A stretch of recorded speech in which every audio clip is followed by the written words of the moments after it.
Hi everyone, Assalamu alaikum. Welcome back to my channel Daily Diary of Aditi. আশা করি সবাই অনেক অনেক ভালো আছেন। অনেক দিন পরে আরেকটা ড্রেস মেকিং ভিডিও নিয়ে চলে আসছি আপনাদের সাথে। এখন তো সামার চলছে আর এই সামারে তো আরামদায়ক কাপড় খুবই দরকার। এজন্য কাপড় কেনার জন্য বেরিয়ে পড়ি। সুন্দর কিছু কাপড় দেখছিলাম।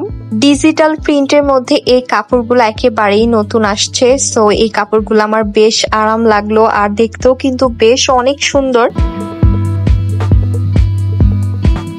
ফ্লোরাল প্রিন্টের মধ্যে এই কাপড়টা আমার কাছে খুবই সুন্দর লাগে। আমার কাছে মনে হয় ফ্লোরাল প্রিন্ট যে কোনো সময় পরা যায়।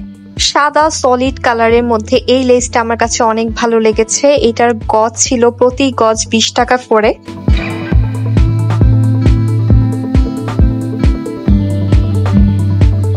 আমি 3.5 গজের মতো এখান থেকে লেস নেই। একই সাথে এই কাপড়টাও আমার বেশ ভালো লাগে, সো এই কাপড়টাও আমি নিয়ে নিই। এই ড্রেসটা আমি এবং আমার বোন আমাদের সেলাই মেশিন দিয়েই বানাবো। এর জন্য দরকারি যা যা দরকার, যেমন সুতা, মেশিনের তেল, বক্রম, এগুলো আমরা কিনে নিয়ে যাচ্ছিলাম। এত কিছু কিনলাম কিন্তু কাপড়ের চক কিনতে আমাদের দুইজনেরই একদমই মনে নাই। এজন্য জামার মেজারমেন্ট আমরা কলম দিয়ে এভাবে করে মার্ক করে দিচ্ছিলাম। এই কাপড়টা হলো টোটাল 3 গজ আমি নিয়েছি আর বহর হচ্ছে 2.5 হাত বহর। গজ নিয়েছে প্রতি গজ 150 টাকা। এটা কিছুটা ফ্রক স্টাইলের ড্রেস হবে, এজন্য আগে হাফ বডির কাপড়টা আমরা কেটে নেই। এরপর স্লিভের কাপড়টা আমরা আলাদা করে নেই। স্লিভটা হবে 3/4, একটু লুজ প্যাটার্নের মধ্যে হবে ড্রেসটা।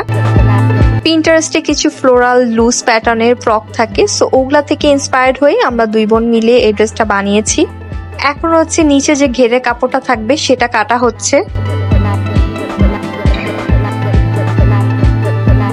এই ড্রেসটা আমাদের বানাতে 1 ঘন্টা সময় লেগেছে। লেসটা একটু চিকন ছিল, এজন্য লেসটাকে ডাবল করে এরপরে সেলাই করে নিচ্ছিল আমার কাজিন। তাছাড়া এটা গলায় বসানোর পরে কিন্তু দেখতে ভালো দেখাবে না। হাফ বডি এবং স্লিভের কাজ অলমোস্ট শেষ। এখন নিচের যে ঘেরের কাজটা সেটা এখন ফিনিশ করব। টানা অনেকক্ষণ আমরা কাজ করতে করতে টায়ার্ড ছিলাম। এরপরে দুই বোন মিলে চা খেয়ে নিলাম। এরপর তো ড্রেসটা রেডি হয়ে গেল। লেটস সি কেমন হলো। এই হচ্ছে আমার ফ্লোরাল গাউনের ফাইনাল লুক। আমার কাছে তো অনেক বেশি ভালো লেগেছে। এত অল্প সময়ের মধ্যে এত সুন্দর একটা আউটফিট রেডি হয়েছে।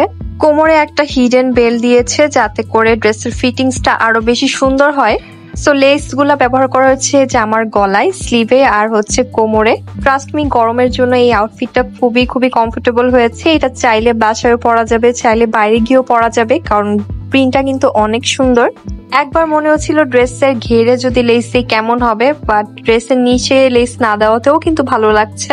তো নিজেরাই অল্প সময়ের মধ্যে কাপড় কিনে এত সুন্দর একটা ড্রেস বানিয়ে ফেললাম। তোমাদের কাছে কেমন লেগেছে আমাকে জানাবে কমেন্ট করে।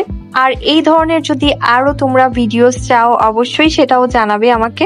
ভিডিওটি ভালো লাগলে লাইক, কমেন্ট এবং শেয়ার করে দিবে এবং আমার চ্যানেলটিকে সাবস্ক্রাইব করবে। আল্লাহ হাফেজ।